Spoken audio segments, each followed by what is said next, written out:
Yeah. Rich people don't help complainers. Motherfucking complainers show what they hand out. Help me, give me this. I need this. No, nobody cares. And I'll tell you a secret about wealthy people, something they truly do believe.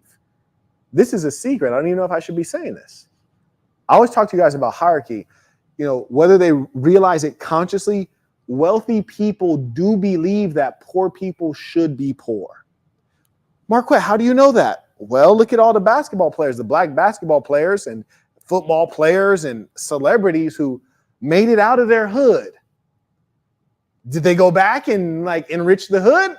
No, they bought some chains and some whips, which is why they're slaves, right? They bought some chains and some whips and went to the club and, you know, did all this stuff and then rapped about it so poor people could hear about the things they can't do.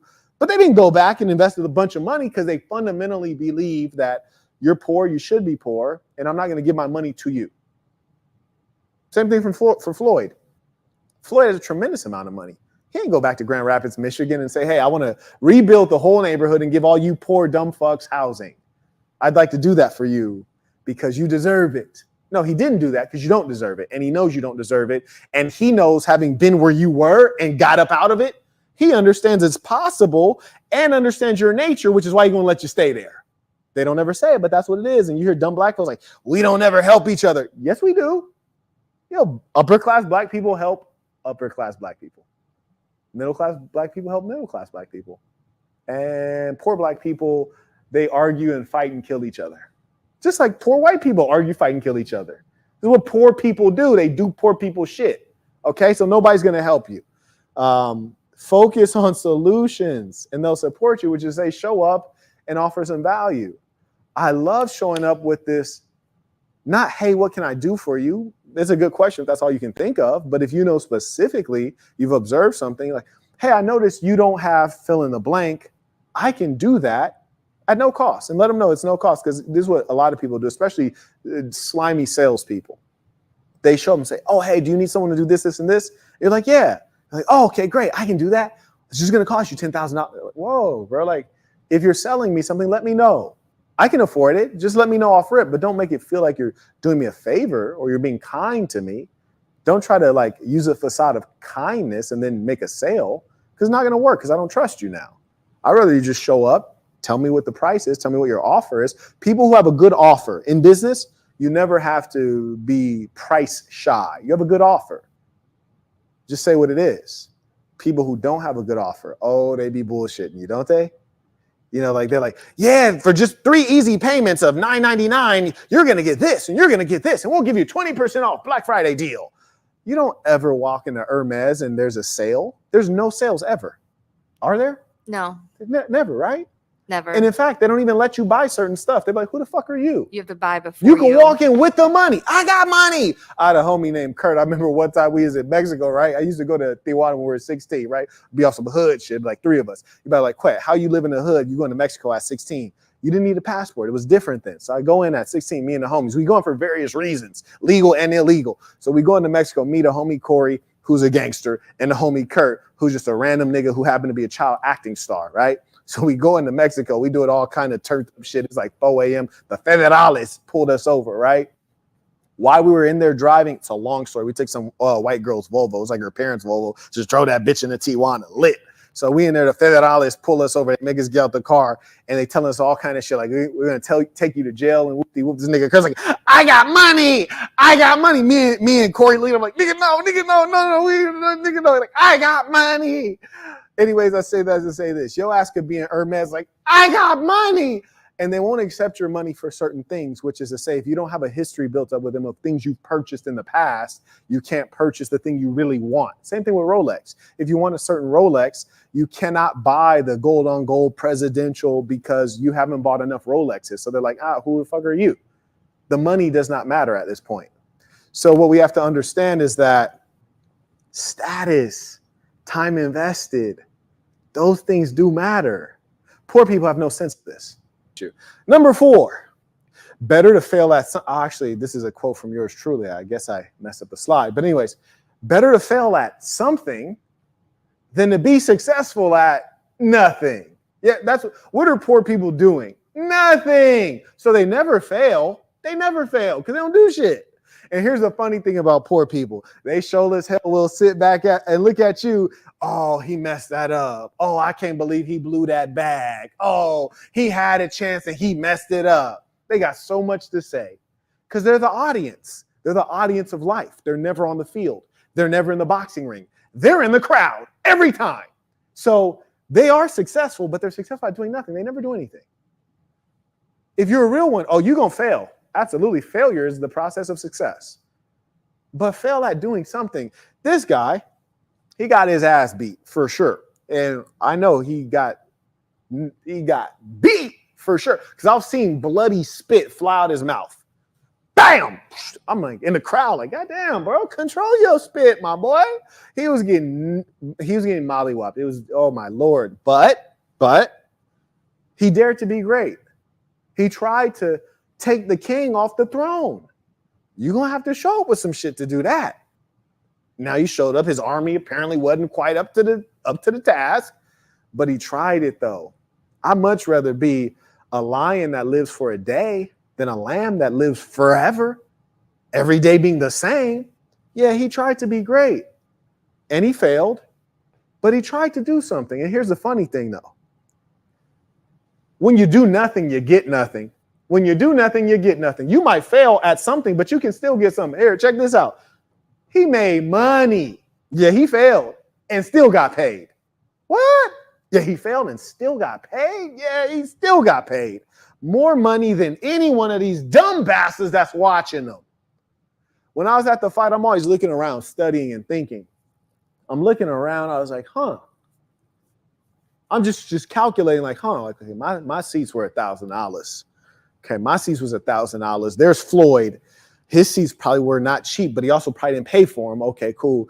There's the people who want to be close to Floyd. They pay for their seats for sure. They pay for their seats so they could sit by Floyd. They gave Floyd the seats free, and these motherfuckers paid so they could be by Floyd. Okay, cool. So that's a lot of money there. Then you got some, they spent some money too. Okay, there's a lot of money being made here. He lost, but still got paid.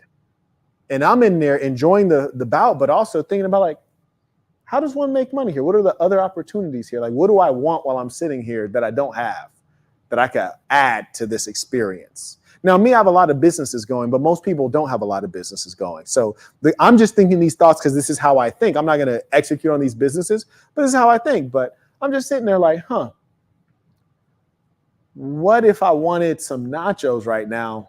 I got to tell these 3 fat hoes to stand up and I got to slide by their fat bodies while they're like yelling and cheering and gyrating, their fats jiggling around. I got to slide in between these fat hoes and then walk way up those stairs and then get in line and wait to pay a high price for food I don't even really want. That seems like a bit of work. How can I make that more frictionless? I was asking myself, I was like, this is just because I'm a genius business mind. If I actually had an infinite number of lives, I'd be a trillionaire many times over. It's just that what you have to understand is it does matter what you're born into. There's just certain places that are very difficult to get if you're born too far back in the race. When you look at people who are highly successful and you look at their parentage, like if you look at Bill Gates, you'll find, there's no surprise he ended up where he ended up. You look at Elon Musk, look at his parents. There's no surprise he ended up where he ended up. You look at Tate, look at his father. There's no surprise he ended up where he ended up. There are very few like me who come from actual dirt. There's such a long distance to go. But anyways, we only have one life. Make your next move your best move. I'm sitting in the chair. I'm saying to myself, we got Uber Eats if I was out at my house and someone can come bring me Uber Eats if I order it. Why can't I Uber Eats to this chair that I'm sitting in? So I don't have to miss the fight or get up and slide between these fat hoes and go up all these stairs. Shouldn't I be able to just on my phone, just type in like, nachos, order 3, and then send the money on Cash App and then like a $5 service fee. And then some nice young woman come down and she, looks down the row and she has a bag that says seat 5, seat 6. And then you just hand it down and they pass it down and I just get my food. I bet orders of food would go up astronomically because the only reason I don't go get food is because this motherfucker Andre is getting his ass kicked, and I don't think he's gonna last. If I get up, I'm gonna come back. He's gonna be knocked the fuck out. I'm wasting $1,000 on these tickets because this motherfucker getting his ass beat. He about to go out any minute. So I'm not getting up. Those are the kind of business ideas that a real hustler is thinking. The dumb fat broads next to me, they're there saying dumb shit whole time, dumb shit. There's an abuelita on my right side, like 2 chairs down. She over here like, because the fight before that, there's a black guy and a Latino guy. She Mexican, so she going for the Latino guy off rip because people are provincial. She's over like, oh, you're embarrassing us.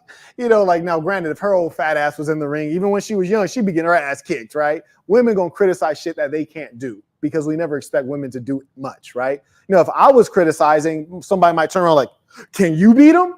Which is a real legitimate question for a man. Can you get in that ring and beat him? Then shut the fuck up. But her old fat ass, you're not gonna say, can you get in there? Because she's gonna say, well, I'm a woman, I'm a girl. Girls don't fight, which is actually a legitimate answer. And so they're gonna continue talking shit because that's their whole thing. They can be in the audience of life and still get all the best things. I'm sitting in $1,000 seats next to some fat hoes, they're friends and family of fighters, and next to some old woman with a bad attitude, mother of a fighter. Their seats are comped. So, okay.